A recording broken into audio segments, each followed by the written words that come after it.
My mother always says, what mother don't hype you up? But my mother always says I'm such a good public speaker. I've never thought that to be something I was good at, or not even not good at. I just didn't like it. Now I do recognize that when I'm talking about something that I know about and something that I'm like super passionate about, I be killing it. And also, I'm funny. I'm a little funny sometimes, and I got personality and whatnot. 24 seconds, yeah, you better not stop. You got 24 seconds, can you beat the shot? What you waiting on, look daddy, I ain't got that much time. You seem anxious, you seem adamant, but you ain't pressed my line. Wondering why? No, you ain't shy. I'ma say bye, but I know I won't think twice. Better let go of your pride. No, now, just do it now. Oh yeah. When that nigga pull up on me, tell that nigga baby, don't you know all of these niggas wish that they could bag? I'm just saying, boy, you playing, you gon' let it wind down. You got 24 seconds and it's starting right today is Monday, August 19th. Like, I can't believe we're already in the middle of August.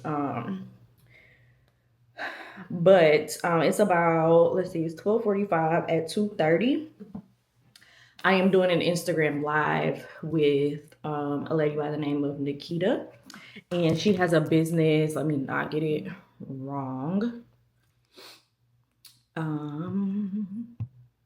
Thrive. I think it's just Thrive with Nikita. Let me make sure. I don't know why I'm so out of breath. This is terrible. Thank you for sharing. Yes, Thrive with Nikita. And she's like a business coach that works with people who have chronic illnesses and helps them like get their businesses together. If there's no more specific thing to me, I don't like, if I could afford to have her be my business coach right now, I would. So I'm working on that. But I am doing a joint Instagram live with her today at 2:30. And so I'm just gonna be on camera like this on Instagram. I don't necessarily care what's going on in the back. I just need to be presentable because as soon as we done, snatching it off. I believe I'm gonna go live from my personal page, but mostly talking about like ill boss and like the crossover between like me already having a business before I was diagnosed with a chronic illness and like adjusting. And I believe the live is going to be called Thriving, Embracing Chronic Illness as a Boss. And it's interesting because I feel like I'm still in the embracing part, like the acceptance stage, and like still adjusting very much. So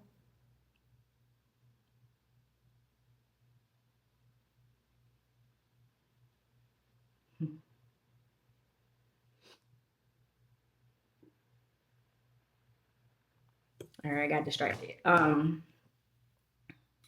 yes, this is very much an ill boss look. I have my t-shirt on. You probably won't be able to see the logo anyway. I would have worn my bucket hat, but I don't feel like actually doing my hair the way that it needs to be done for it to sit flat enough. So I had the hat on at first, and then before I had that other scarf on, and it felt like my brains was being squished out. So we're not doing that. And we are going to just be talking about business and living with chronic illness, how we do that, how we like really embrace the lessons we've learned living with chronic illness and being entrepreneurs. So I'm super excited to talk about this with another fellow chronic boss. All right, so let me invite Ashley on.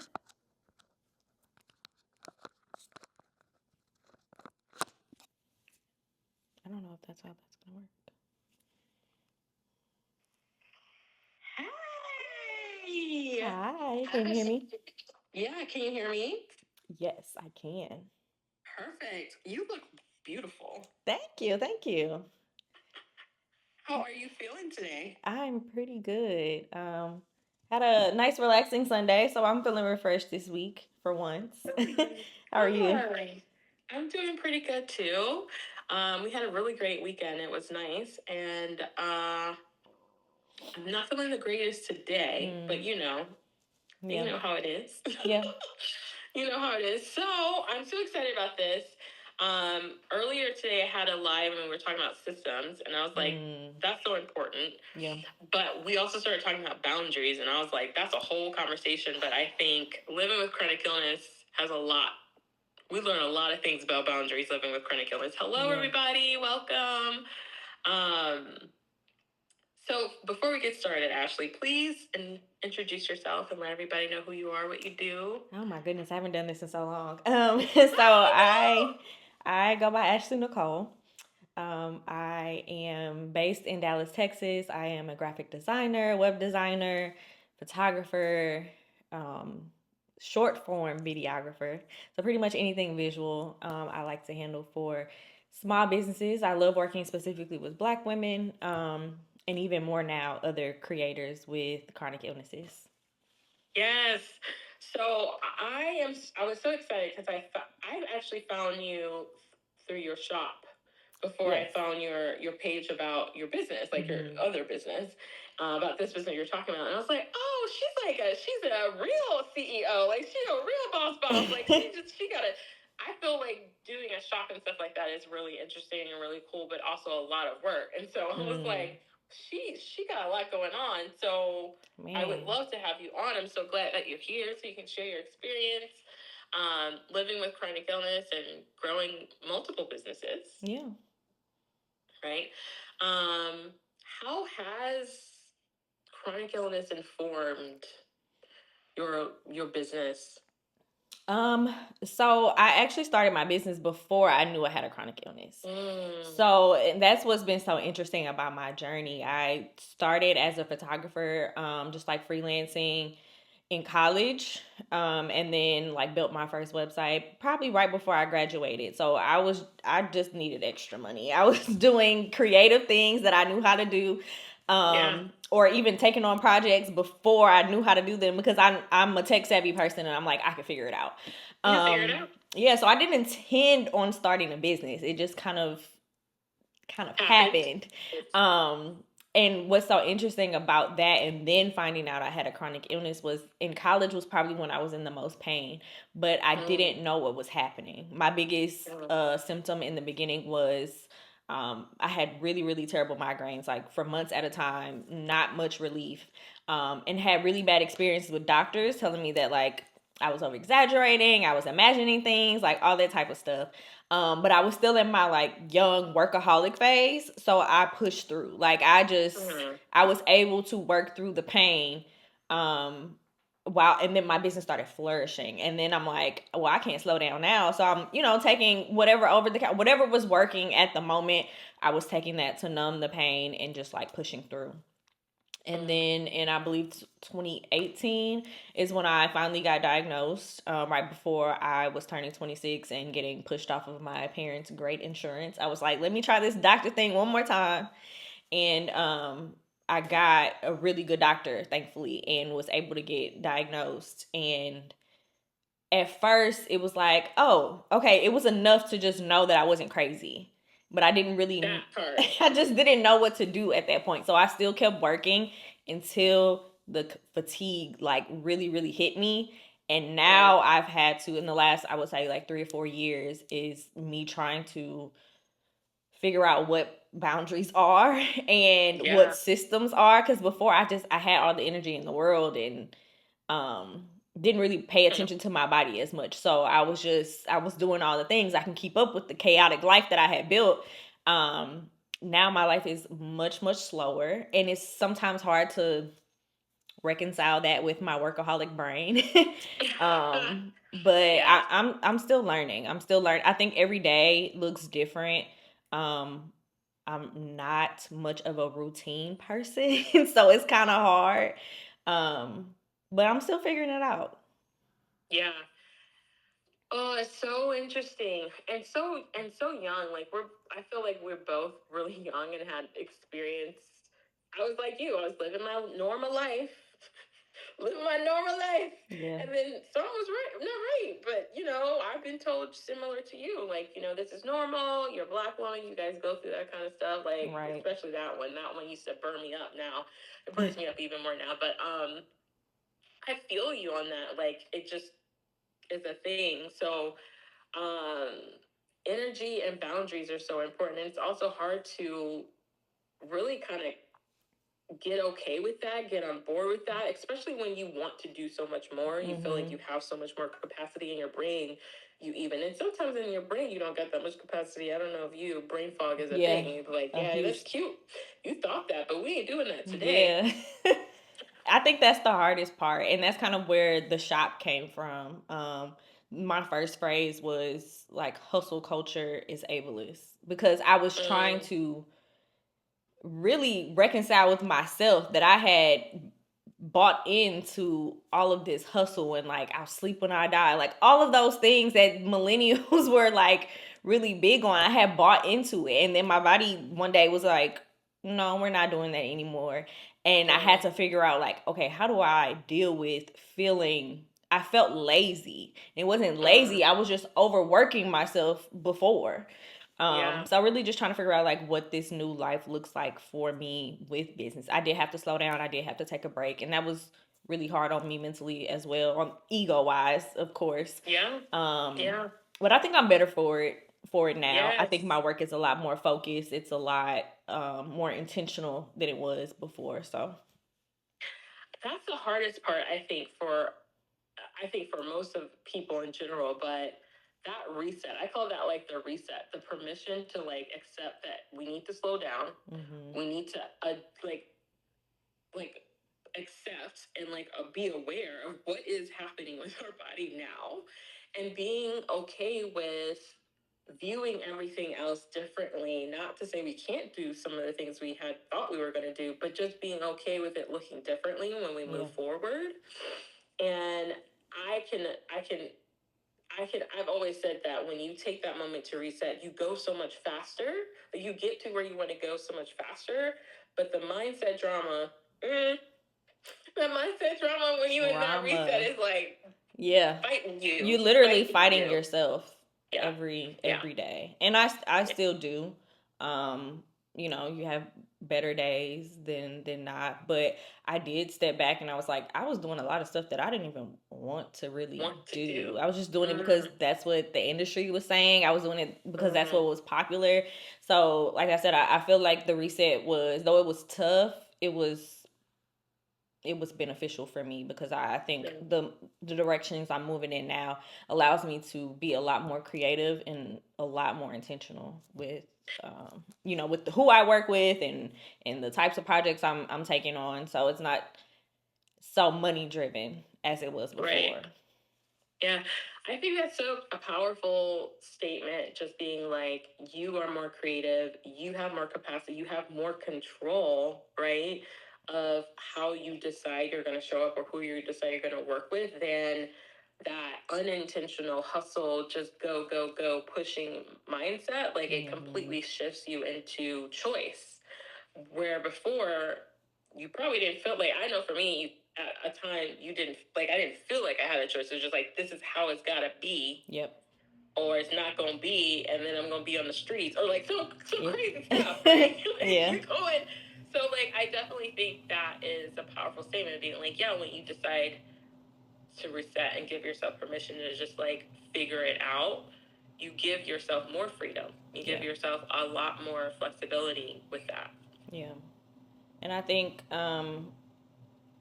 in the beginning, I think having to take the break and do the reset at such a peak of my business, at least income or like revenue wise, that was really hard, because now I'm like, okay, I can't move as fast. I can't take on as many projects.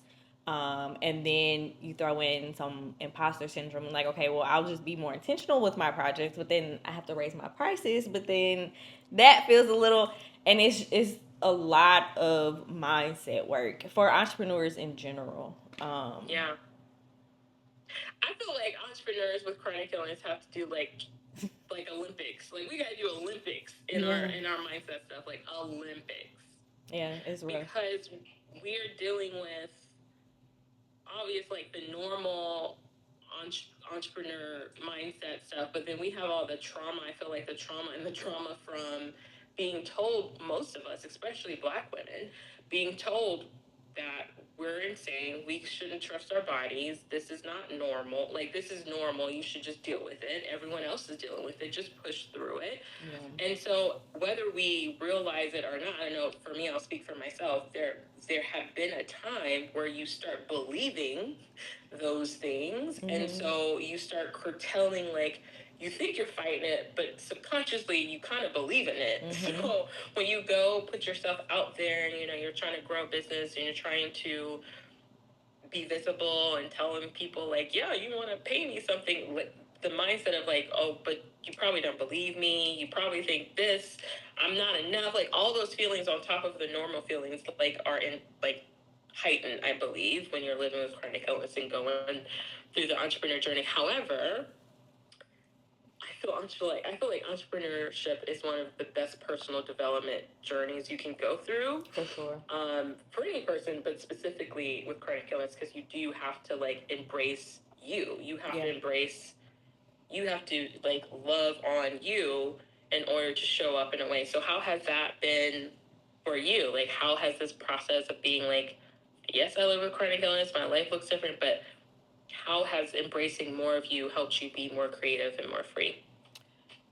For one, it there's so many things I can say. Like you said, it's such a personal development journey in general, because so a big part of my business is that I work as like in a retainer based situation. So I had some really, really long term clients who were used to me moving really, really fast. And it was hard for me to be honest when I knew it, even though I knew it was time. Because I was, though I now had a name for everything and, you know, kind of a plan, and I knew what to do and like what to stay away from, and what kind of, you know, had started to identify my triggers and things like that. It was still hard for me to say, like, hey, I need to move this deadline, or you know, I'm gonna have to change this so that it better fits my needs, without projecting that other people were thinking like, oh, she's just making excuses again, or oh, like she's just being lazy. But it really didn't benefit me to not be honest, because if I just was like, okay, well, you know, that's personal, I don't really want to tell my clients, you know, what I'm dealing with in my personal life, so I'll just hide it and try to push through. But then pushing through turns into work that I'm not proud of because I rushed it, or missing deadlines and being late. And it was just like, how do I mix something that, like health, something that we were taught that is no one else's business, literally into my business, so that so that I can be honest. Black people, don't be telling nobody about your business like that. Nobody needs to know. Like, there's so much. There's so much. It was very hard for me to be like, is this something, like, am I oversharing? And I a lot of it was just an insecurity of mine, and still kind of is sometimes. I'm super grateful that I have been blessed to work with a lot of Black women, whether they have chronic illnesses or not, that they understand. And sometimes have to check me, like, hey, did you take a break this week? And I'm like, you know what, you're right. So being intentional about the types of clients that I take on and the type of work that I do actually helps me love on myself more, because those clients have become friends and they love on me. And I think that's something that I didn't realize would be a benefit of being an entrepreneur, because we're taught that it's so transactional, but it doesn't have to be. Depending on the type of business that you run. So I've learned to, I'm honestly an oversharer in general. So I'm pretty much an open book. And at first that made me feel like cringy about it or whatever, but now I'm just like, take it or leave it. Like, this is my life.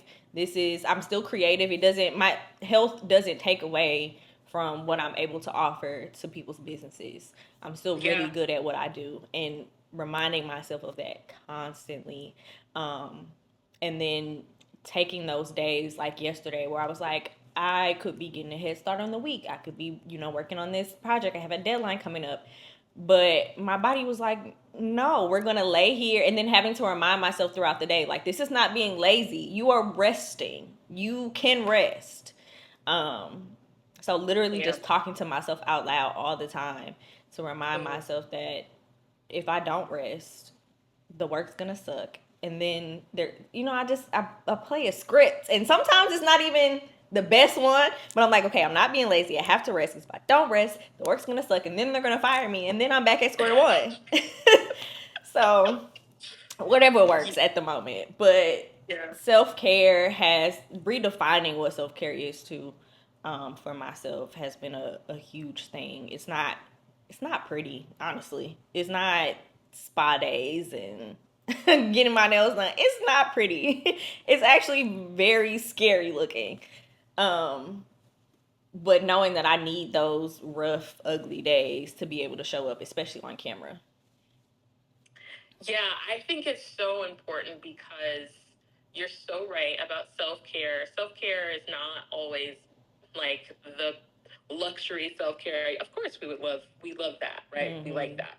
But when you live with chronic illness, a lot of the self-care is mind stuff. Like, it's capacity, it's energy, it's space. Like, it's those things that are like, it's not like luxurious looking, but it's really helpful for us to stay in a positive, moving forward space. And I'm curious to hear what you think about this too. Like, I feel like the self work, because it's really self work, the self work that you do on yourself, your thoughts, your body, you're thinking about it, helps you be more in tune with your creative side, because you are more able to be like, this is alignment for me, or this isn't. This client is for me, or it isn't. Like, I call it like the tinglies when I'm like, oh, this ain't the client for me. Yeah. This ain't the client for me, because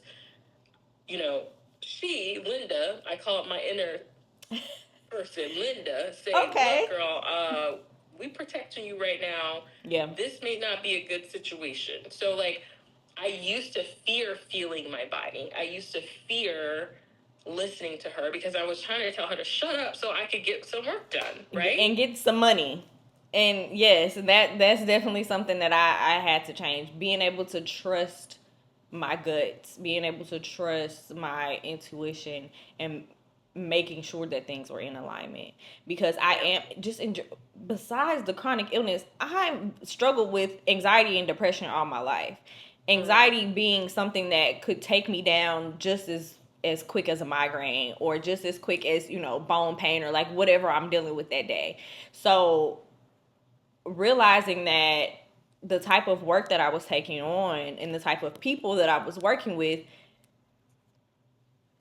matters to not only like if my anxiety's high, then that's triggering the headache, and then that's like, I need to make sure that my nervous system is okay. And a lot of that is saying no. And saying no to clients, to friends, and just curating a group of people around me, no matter what, category I put them in, client, friend, family, whatever. Curating a group of people around me that understand, or at least respect, like, if I have to say no, or if I'm gonna say, like, this is gonna take me a little bit longer, or I can't do this. I know you're used to me doing this, but I can't do this time, or whatever. I had to be okay with saying that and accepting whatever the response was, or whatever, would come from them. Because some people don't understand. And the people pleasing side of me was like, well, I have to make sure, like, everybody thinks I'm a great person and really good at what, like, it's too much. And then it all intertwines. And so if your nervous system is not okay, and there are people messing up your energy, it's just gonna lead to more pain. So let's just fix it from the beginning. It's so true. And I think I was listening to something the other day, and I was like, I think the business world, business entrepreneurship, has such a, how do I say this correctly? it has a very specific cultural thing that excludes the rest of humanity's reality of living, right? Yep. It's a very like one-way track because certain groups of people just tend to get what they get. It don't matter what they do. They don't have to work that hard, right? So I think in general, some of that kind of mindset, that kind of mentality goes into everything else that we learn about business, right? Very like static, stoic. It's very like science. I want to say mathy.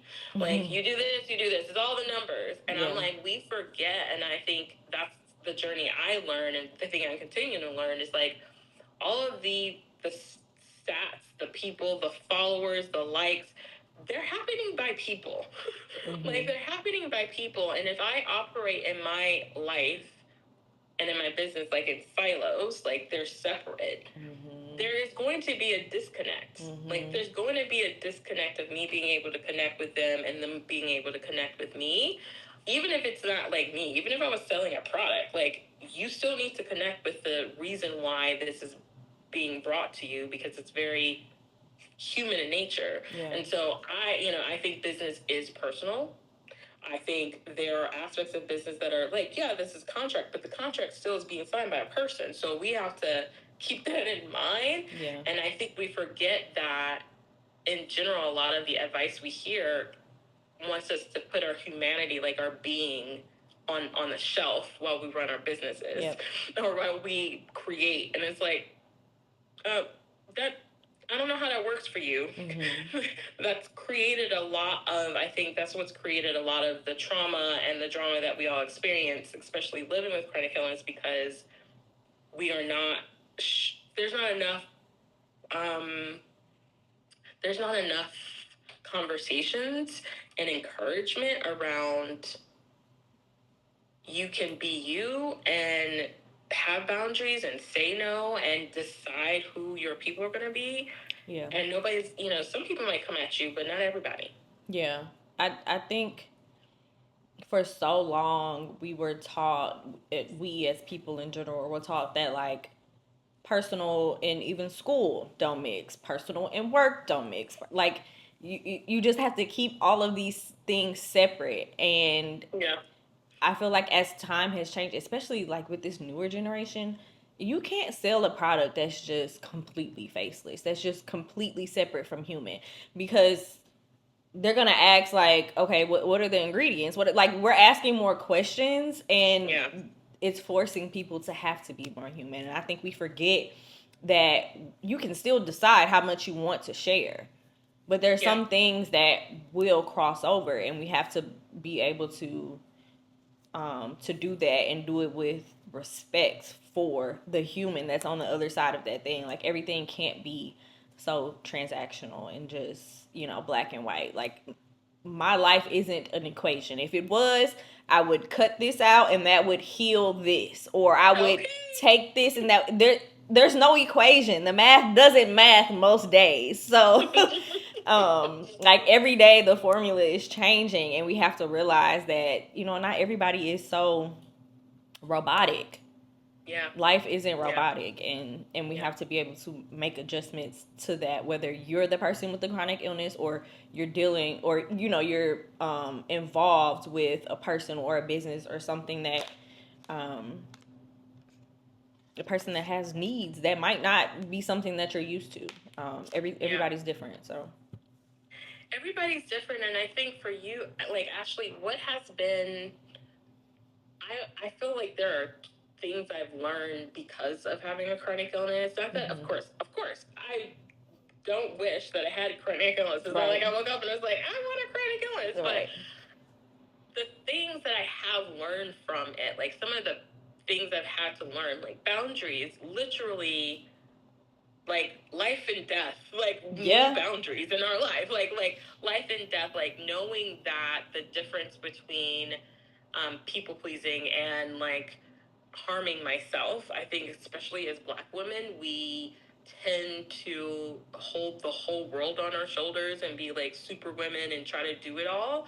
And it's so funny. I think living with chronic illness tells me like, well, one, that's not really realistic, like for any human, Right. whatever you're going through. But secondly, like, you have to give yourself permission to have boundaries. You have to be able to tell people, no, that's not okay with me. That's not okay with what I want or what I need, and not mean you're, crazy, angry black lady. Like, it's just no. Like, it's just no. But that lesson has taught me so much in my business. Like, just set the expectation up front. Like, with my clients, like, they know if I can't or I'm not able to, they have options. I know I've set my boundaries. Like, this is the way you can interact with me. I'm not afraid of those boundaries. They protect me. They protect them. And I think had I not really had to experience that with my health, I wouldn't know how crucial, like vital, it would have been. And it's because of that. I feel like I have more freedom in my business. I have more freedom in the way that I show up or say what I need to say, because I've got my own boundaries and I'm keeping up with them. So for you, like, is there a lesson in your journey that you've embraced and it's like, this is how I view, this is a filter of how I view and make decisions, even in your business? Yeah, the boundary piece is huge. I actually was having this conversation over the weekend with friends, that I see a lot of people in like my age group, or even just in the circles that I have, that like boundaries in certain environments are easier than others. And we were having the conversation about boundary with family and how that's usually harder. So And much harder. I feel like boundaries in general were hard for me before, but once, like you said, it became that some of my boundaries were literal life or death, or like pain and suffering. Like, I got serious about like my no means no, and not always having to explain that. And then also remembering that the boundaries are for me and not necessarily the other person. I read the book Boundaries, but I don't think it really clicked until it was like, okay, no, it's not, the boundaries isn't necessarily me saying don't do this. It's saying, if you do this, this is what I'm gonna do, and I have to stick to my word. So all of that, that's what it taught me. And I think having that transfer over into different areas of my life was new for me, and it makes it much easier. And sometimes it does come off as like, oh, you're so strict, or you're so, and I have friends, they're like, what, like, but we're friends, like, what is this? And I'm like, it's a boundary. It doesn't matter what your title is. It doesn't matter like what. And maybe I have become too strict with it, but it comes easier to me now, so it's easier for me to say. And for some people, it's like, it's a little off-putting because I say it flows off the tongue now. Because I'm like, literally, if I'm saying, for instance, drinking as 32-year-old, like, coming, like, I had the whole college experience of crazy nights out and all that kind of stuff, and having certain friend groups and things like that are kind of still in that phase. But for me, even with my health and my faith journey, alcohol became like, okay, it's not something I need, one. And then two, I always regret it. I don't want to do this anymore. Like, and so it's to some people, it's like, oh, you're a party pooper or whatever. But now it's just a boundary. Like, I'm still gonna like hang out or whatever. I'm just not going to. I don't have an interest in getting drunk anymore. And it's not because it did stop being fun as you get older. But it's also like but it's fun. It has nothing to do with the drinking. Exactly. It's just fun because you realize I'm past this. Tomorrow I'm gonna have 3 terrible days if I have one extra fun day. It's not worth it anymore. And so, as being a young person out, in different environments and stuff like that, it was kind of hard to make that transition. But when I thought about it from the perspective of like, I have to take care of myself for the next 3 days. Like, you won't be there. I'm going to have fun with you today, but the next 3 days where I can't, get out of bed and, I'm in pain, like, no, all these people are going to be gone. So it's up to me to make sure that that boundary is a boundary. And that goes with, taking on too many projects, or people with emergency deadlines and things like that. Now it's like easy for me to say no, where before, if someone was to say like, hey, I need this, done today, or 24-hour turnaround or something like that, I would just do it. Like drop whatever I was doing, and my laptop's always here. Or I live a pretty flexible life, and so it's not that I don't have time to do it, but if this is supposed to be my resting time, I have to do it. That's what I'd be like. I have to rest. Like, I don't know what to tell you. But it's more about telling myself, like, that's enough. That it's resting time is enough. I don't have to explain at all, really, to them. But I also don't have to explain to myself. Like, this is what I said I was going to do. That's what we're doing. So, boundaries is huge. That's a huge thing.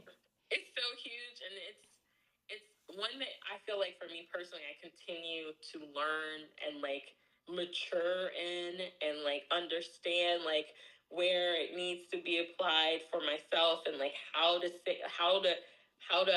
hold my boundary, how to have people respect that this is my boundary, this is not about you, like this is just what I'm going to do.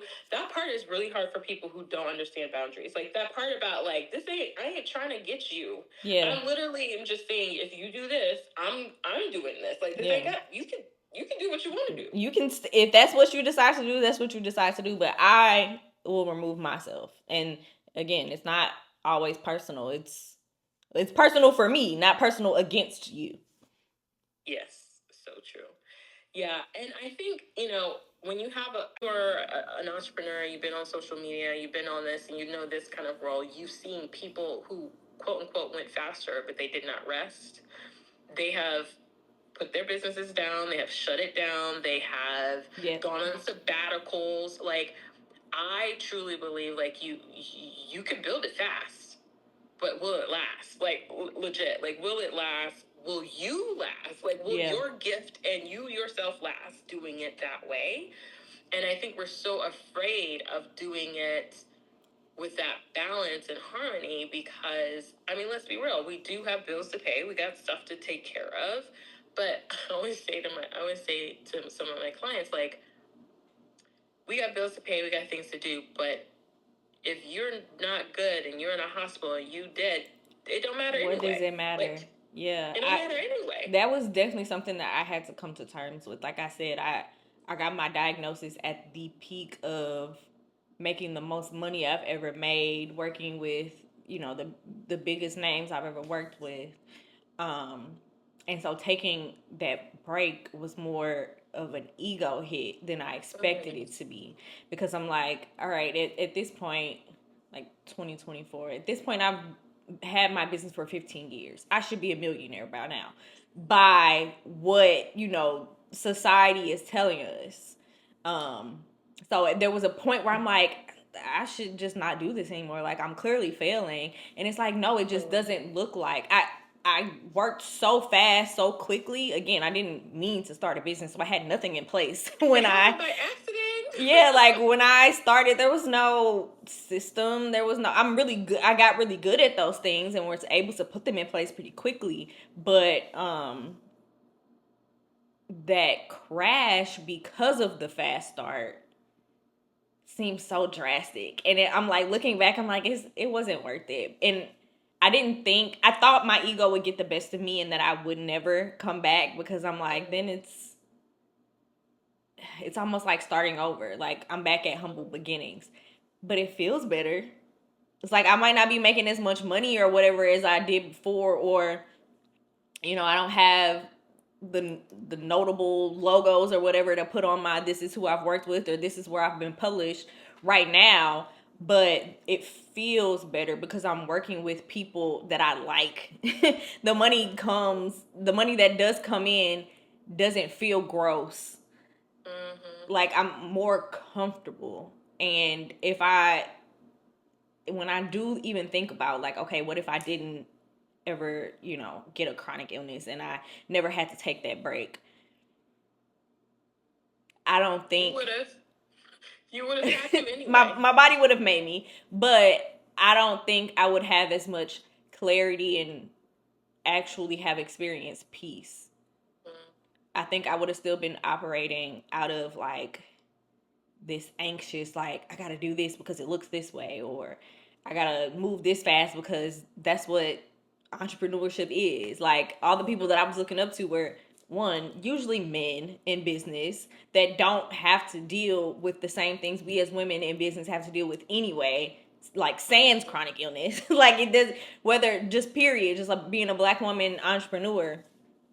So it's like there's pieces of other people's formulas that you can look at and take from and implement, but it's never gonna be a copy and paste. No. And once I realized that, and I think I intellectually knew that, but because with the like when Instagram became like a business, like everybody starting a business thing, it was like, I have to keep up. I have to keep up. Now, if I didn't truly enjoy making content at my own pace about what I want it to be about, I wouldn't have Instagram anymore. Like, there's no, like, I don't use it the same way that I used to. Now it's more enjoyment than it is business. But I had to consciously make that choice that, like, I will not allow this to stress me out. I will find another way. And I'm glad that working in that intention has been able to still, keep clients coming in without having to just beat the dead horse of marketing and promotion and trends and all that kind of stuff. I'm grateful that I'm not a slave to that way of running my business. And I think chronic illness taught me that, because I didn't have the energy anymore to be whatever everybody else was telling me to be. And so like just giving into, not even giving in, but like honoring what my body needed was the lesson of just run the business that you want to run. Nobody else is going to be there at the end of it. Like, they don't have to do all the paperwork and file the taxes, and they don't have to. You have to do that. Pay your bills. Right. So run the business that you want to run, and that works for your lifestyle. I love that I have the freedom to spend so much time with my nephew, and be so involved with family and move from one city to another when I need to, as opposed to just having a lot of money and moving really fastly and being in pain. Like, I like this slower life much better now. And it's, I want to say, like, you can make a lot of money, and a little different when it comes to that aspect of like my business. Like, the filter was like, I ain't got time, I ain't got the energy to waste. I can't hustle. Like that was my thing. I can't hustle. Like, I could push, yes, but that usually meant, and will mean, like 1 to 2 weeks of like trying to recuperate from that, right? So my filter has always been kind of like through the lens of like, okay, if I'm not going to work 40 plus hours a week, what is the most impactful, the most easy and sustainable thing that I need to do to create the result, right? To get me to where I want to go without sacrificing necessities like sleep and food and walking and all of these things you got to do, right? So I feel like when we embrace our chronic illness, instead of like looking at it as something that holds us back or limits us or took everything away. Like, I used to think this. I used to think like it took everything away from me. It snatched stuff from my life. And I mean, yes, like, we're not saying this is like rainbows and unicorns and we love it. What I'm saying is, like, I have now seen some of the gifts, dare I say, of seeing how I show up, how I do things from a different angle than everyone else is trying to do it. And it's given me more power to stand up. It's giving me more empowerment to speak what I need to speak, to ask for what I need to ask, advocate for myself, that because I had to, and we all have to, but I think it just gave me a different lens and perspective of it, and it's helped me to do the same thing in my business. It's helped me to, find opportunities, work with different clients and things like that. And it's helped me find people like you, like, who believe the same thing. Yeah. And that's something that I've had to remind myself of as well, because you will get those people that will be like, why are you telling so much? Like, why? Like, in the beginning I saw it as a weakness until I switched my perspective of it. It's like, yeah, it's not, I don't, like you said, I don't want this. I didn't ask for this. I wouldn't, you know, request it if, you know, if it was out there. Like, this is not the life I intended to live, but it's my reality. And you have to look for the beauty in it. I feel like that's with any struggle. You hear like rappers, they make money because of rapping about the lifestyle that they had to live, or the reality that they were placed in. Being able to turn that into something can still be beautiful. And also representation. Representation. It helps some. Like, I really feel like I started documenting doctor's appointments and things like that, because the day that I got diagnosed and I went home and I went to look for information, not only was everything from a doctor's perspective or in jargon that I didn't understand, there was no, I mean, it was 2019. There was no vlogger. There was no Instagram page. There was nothing specific to NPNs, the diagnosis that I had. And so I was like, am I the only person in the world? Like, you feel so isolated and so small. I'm like, I'm the only person in the world that is looking for this. And I'm like, no, it can't be. So I don't want anyone else who, one, again, had to go through the trauma of the healthcare system only to get a diagnosis and to feel relieved that you're not crazy and then feel isolated again. I don't want anybody else to be looking and not find someone with a positive outlook. And that was the other thing. The things that I did find were Facebook groups that are so depressing. And yes, there's a real depressing side of it, of course. But for me specifically, my original diagnosis, essential thrombocythemia, is only seen or normally caught in people over 60. So there were all these people that I just couldn't relate to. And even the doctors, my very first doctor, again, like, originally I was just relieved that I knew what was happening. And then, so I sat with that for a little bit, and then I came back and I'm like, okay, like, what's the plan? And he was like, there is no plan, because at 60, I can tell people to retire. I can tell people to take a nap. I can tell people, you know, like, he was like, I honestly, and I'm glad he was honest with me, but he was like, I've never seen this in someone so young. I don't know what to tell you to do.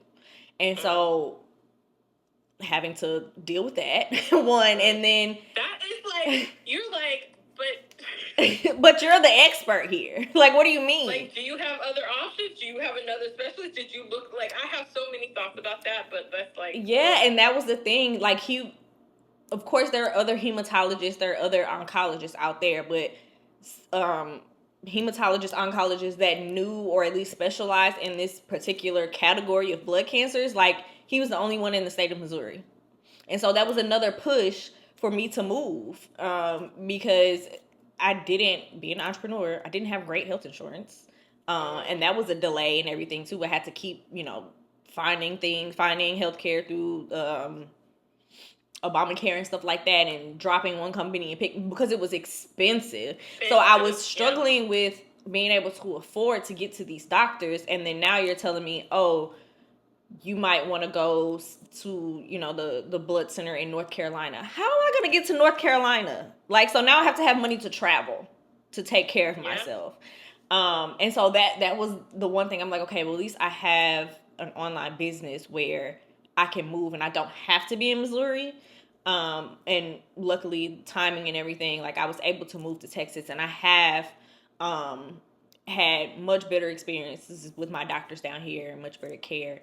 But it's still very limited because there's not a lot of research. It's a rare type of blood cancer. And so dealing with that, and then especially when my symptoms are things like fatigue and migraine, and they're like, everybody has headaches, everybody's tired. And I'm like, it's not the same, but But yeah, being able to, like, speak up for myself, advocate for myself,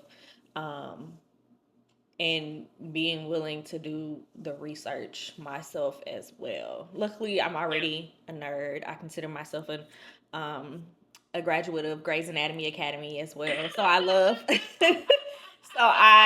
I love like researching things. If I don't know something, I'm gonna figure it out.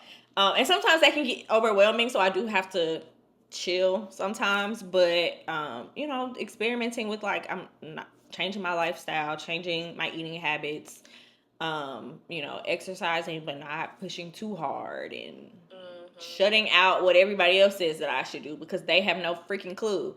Um, I like to use the word harmony instead of balance because Me too. there is no balance. No. Because every day looks different, but It's gonna look different, it's gonna flow different, and you're gonna be different. And if you try to find balance in every second of the day, you ain't gonna find it. no. You gotta be able to do this like the waves. Yeah. One of my good friends said to me, she's like, I'm still floating, which in reality is such a much more like peaceful thought than like I'm trying to swim up right. the stream with the salmon. You know what I'm saying? Like, so there's a lot of like I think it's just a lot more what's the word? Compassion and seeking harmony versus like 100% balance, you know. Yep. So love that you shared that. So good. How are you working with people today? Like, what are you doing? How can people learn about you? What kind of fun, exciting things you've got going on? So right now, my biggest, I guess, focus has been working with, I like to say businesses now. I used to say service-based businesses, but I do work with a lot of product-based businesses as well to create content. So whether that's mostly for people who don't like to be on camera, whether that's me being on camera for you or editing, short form videos for you to keep up with this hamster wheel of an internet that we have going on. I also love my favorite thing on this earth is to work with Black women and branding their businesses. So, logo redesign projects, website design projects, things like that. Are things that I take on either on a one-off basis or retainer basis. So if someone is looking for someone to handle all of the Instagram graphics and the website graphics and the newsletter, like all of those types of things, that's something that I take on for people on a monthly basis. And then I have Illboss, which is mostly a product-based business. Where I sell like merch and things like that with messages that speak to people with chronic illnesses and educate those around us as well. And that's my goal there. And then I donate most of those proceeds to research foundations to help get more information about the things that we all live with, especially for NPNs like I have, that there is no cure, there's not a lot of treatment, but there is a lot of research being done. So and then I do some like influencer work as well, where I've done a campaign with Insight Pharmaceuticals about NPNs and living with the NPN. So pretty much anything. If you need me to be on camera, create something visual for your business, or be an advocate for chronic illness or anything supporting chronic illnesses or invisible illnesses, I'm your girl. I love it. Thank you so much for sharing all of those different kind of things, because I didn't even know some of the stuff that you share. I was like, okay.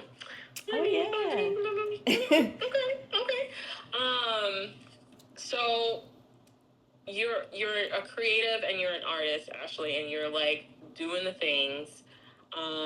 Anything fun happening for the rest of the year that you're looking forward to?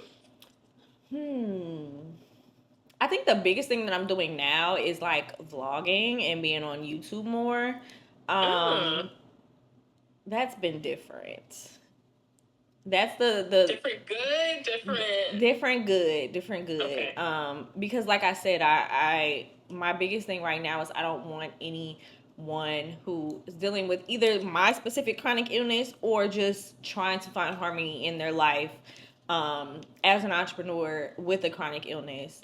And I just want to document that, like, I'm just a regular person, and there are some unique things that I have to do on a day to day like basis, but I'm just a regular person, and you can still live a pretty regular life, but Yeah. while still prioritizing like your unique needs.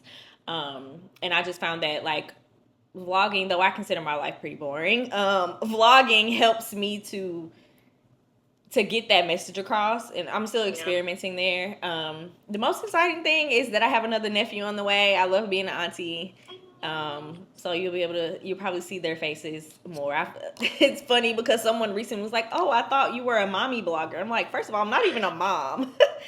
I just show the cute children all the time. I have a lot of nieces and nephews and guy kids, and so that's the most exciting part of my life. Everything else is sitting in front of a computer or somewhere with an ice pack on my head. So Well, I think it's super sweet. Yeah, I think when I first connected with you, I thought you were a mom because of all of the kids. And I was like, oh, so how's your kid? She's like, you're like, no, that's not me. I mean, that's me, but it's not me. Yeah, and again, like that's been such a benefit of creating a life that works for me, that I have been able to take breaks. And I was a full-time nanny for my nephew for, the last 4 months before he went off to daycare. So having the time and the flexibility to be able to do that is what's really important to me right now. So I say I'm a professional auntie. I love that. That's my best title.